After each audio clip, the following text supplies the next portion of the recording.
വൈദ്യുതി ഉപഭോഗം സർവകാല റെക്കോർഡിലേക്ക് വീണ്ടും ഇന്നലെ ഉപയോഗിച്ചതായി കണക്കാക്കുന്നത് 118.26 ദശലക്ഷം യൂണിറ്റാണ്. 111, 12, 13 ആയിരുന്നു ഇതുവരെയുള്ള റെക്കോർഡുകൾ. അത് വലിയ തോതിൽ ഉയർന്നിരിക്കുന്നു. പരമാവധി ആവശ്യകത ഇന്നലെ മാത്രം 5932 മെഗാവാട്ടാണ്. പ്രശാന്ത് കൃഷ്ണ വിവരങ്ങളുമായിട്ട്. പ്രശാന്ത്, വളരെ പ്രത്യേകതരം പേരുകളൊക്കെ ഇട്ട് അല്ലേ, പവർ മാനേജ്മെൻറ്റ് എന്തായിരുന്നു പ്രത്യേകം പെട്ടെന്ന് ഓർമ്മയില്ല, അങ്ങനെയുള്ള പേരുകളൊക്കെ ഇട്ടാണ് ഇപ്പോൾ പവർ കട്ടും ലോഡ് ഷെഡിങ്ങും ഒക്കെ നടപ്പാക്കിക്കൊണ്ടിരിക്കുന്നത്. വേറെ നിവൃത്തിയില്ല എന്നത് ഈ ഒരു ഉപഭോഗം കണ്ടാൽ അറിയാം. ഈ ലോഡ് ഷെഡിങ്, ഇതിനോടൊപ്പം തന്നെ മുന്നറിയിപ്പോടെയുള്ള ലോഡ് ഷെഡിങ്, ഇതെല്ലാം നടപ്പാക്കിയിട്ടും സംസ്ഥാനത്തെ വൈദ്യുതി ഉപഭോഗം വലിയ തോതിൽ തന്നെ ഉയർന്നു വന്നതാണ്. സർവകാല റെക്കോർഡാണ്. ഇതുവരെ കേരളത്തിൽ ഉപയോഗിച്ചതിൽ ഏറ്റവും ഉയർന്ന വൈദ്യുതി ഉപഭോഗം ഇന്നലെയാണ്. അത് 118.26 ദശലക്ഷം യൂണിറ്റാണ് ഇന്നലെ മാത്രം ഉപയോഗിച്ചത്. തൊട്ടു മുൻപ് ഇതുപോലെ സർവകാല റെക്കോർഡ് ഉപയോഗം ഉണ്ടായത് 18-ാം തീയതിയായിരുന്നു. ഈ ഏപ്രിൽ മാസം 18-ാം തീയതി അത് 117.15 ദശലക്ഷം യൂണിറ്റ് ആയിരുന്നു. അപ്പോൾ പക്ഷേ അന്ന് വൈദ്യുതി ആവശ്യകതയിലും ഒരു സർവകാല റെക്കോർഡ് തന്നെ ഉണ്ടായിരുന്നു. അന്ന് 6033 മെഗാവാട്ടായിരുന്നു അന്ന് കേരളത്തിൽ ആവശ്യകത വേണ്ടി വന്നത്. പക്ഷേ ഇന്നലെ ഉയർന്ന വൈദ്യുതി ഉപഭോഗം ഉള്ളപ്പോഴും വൈദ്യുതി ആവശ്യകത 5932 മെഗാവാട്ടിൽ ചുരുക്കാൻ സാധിച്ചു എന്നത് പ്രധാനപ്പെട്ട കാര്യമാണ്. ഏതായാലും വലിയ തോതിൽ പവർ പർച്ചേസും വലിയ തോതിൽ തന്നെ ഈ വാങ്ങിയ വൈദ്യുതിയുടെ കാര്യം എടുത്താലും ഈ 118.26 ദശലക്ഷം യൂണിറ്റിൽ 91 ദശലക്ഷം യൂണിറ്റ് ഇതുപോലെ വാങ്ങിയ വൈദ്യുതി ഉപയോഗിച്ചുള്ളതാണ്. അപ്പോൾ പരമാവധി ജനറേഷൻ നമ്മുടെ വൈദ്യുതി നിലയങ്ങളിൽ, പ്രത്യേകിച്ചും ജലവൈദ്യുതി നിലയങ്ങളിൽ പരമാവധി ജനറേഷൻ നടക്കുന്നുണ്ട്.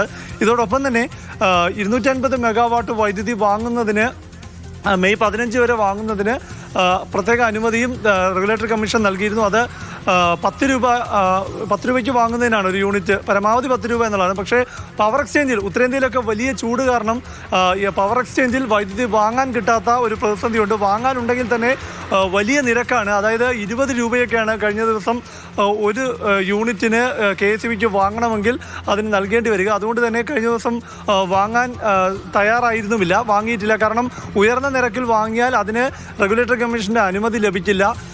അത് ജനങ്ങൾക്ക് മേൽ, അല്ലെങ്കിൽ പിന്നീട് താരിഫ് റിവിഷൻ വരുമ്പോൾ അതിൻ്റെ ഭാരം ജനങ്ങൾക്ക് മേൽ വയ്ക്കാൻ റെഗുലേറ്ററി കമ്മീഷന് ഒരു അനുമതി ലഭിക്കില്ല. അതുകൊണ്ട് തന്നെ കഴിഞ്ഞ ദിവസം പവർ പർച്ചേസ് ആ രീതിയിൽ നടന്നിട്ടുമില്ല. എന്തായാലും പരമാവധി ഈ വൈദ്യുതി ഉപകരണങ്ങളുടെ ഉപയോഗം കുറയ്ക്കുക എന്ന ഉപദേശം ജനങ്ങൾക്ക് നൽകുന്നു. അത് വൈകിട്ട് 6 മണി മുതൽ ഉള്ള ഉപയോഗം ഈ ഇലക്ട്രിക് കുക്കിംഗ് പോലുള്ള ആവശ്യങ്ങൾക്ക് ഇലക്ട്രിക് ഉപകരണങ്ങൾ ഉപയോഗിക്കുന്നത് ഒഴിവാക്കണമെന്ന കർശനമായ നിർദ്ദേശമാണ്. അത് ഉപദേശമായി തന്നെ നൽകുന്നു. അതൊരു പരിധിവരെ ജനങ്ങൾ പാലിക്കേണ്ടതുമാണ്. കാരണം ഈ ചൂട് കൂടി നിൽക്കുന്നതിനാൽ തന്നെ ജനങ്ങളാൽ കഴിയുന്ന ഒരു കാര്യമെന്നത് നമ്മൾ ഈ സമയത്ത് വൈകിട്ട് 6 മണിക്ക് ശേഷം ഉപയോഗം നിയന്ത്രിക്കുക എന്നത് മാത്രമാണ്. കാരണം വൈദ്യുതി അളവറ്റ രീതിയിൽ ഉപയോഗിച്ചു കഴിഞ്ഞാൽ ഇത്തരത്തിലുള്ള നിയന്ത്രണങ്ങൾ ഉണ്ടാകുമെന്നത് യാഥാർത്ഥ്യവുമാണ്. പ്രത്യേകിച്ചും ഈ ചൂടുകാലത്ത് മറ്റ് പോംവഴികളില്ലാത്തത് കൊണ്ട് തന്നെയാണ്. ഏതായാലും ഈ രീതിയിൽ സ്വയം നിയന്ത്രണം ഒരു വശത്ത് നടക്കുന്നു. ഇതിനോടൊപ്പം തന്നെ ലോഡ് കൂടിയ സമയങ്ങളിൽ, ഇപ്പോൾ പവർ കട്ട് ലോഡ് ഷെഡിങ് മുന്നറിയിപ്പോടെ നൽകാൻ തീരുമാനിച്ചു.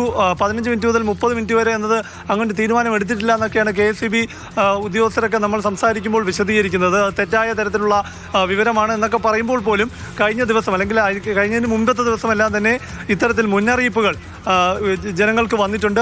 ഈ കൺസ്യൂമേഴ്സിനെല്ലാം തന്നെ മെസ്സേജായി, SMS ആയി വന്നിട്ടുണ്ട്. ഇത് ഇന്നലെ ഇങ്ങനെ ഈ നിയന്ത്രണം അറിഞ്ഞുകൊണ്ട് അറിയിപ്പ് നൽകിയുള്ള നിയന്ത്രണമൊന്നുമില്ല എന്ന് പറയുമ്പോഴും ഇന്നലെ രാത്രിയും പലയിടങ്ങളിലും 15 മിനിറ്റ് മുതൽ മുന്നറിയിപ്പ് നൽകാതെയും ഈ പീക്ക് ലോഡ് മാനേജ്മെന്റ് ഇപ്പോൾ പ്രാവർത്തികമാക്കിക്കൊണ്ടിരിക്കുകയാണ്.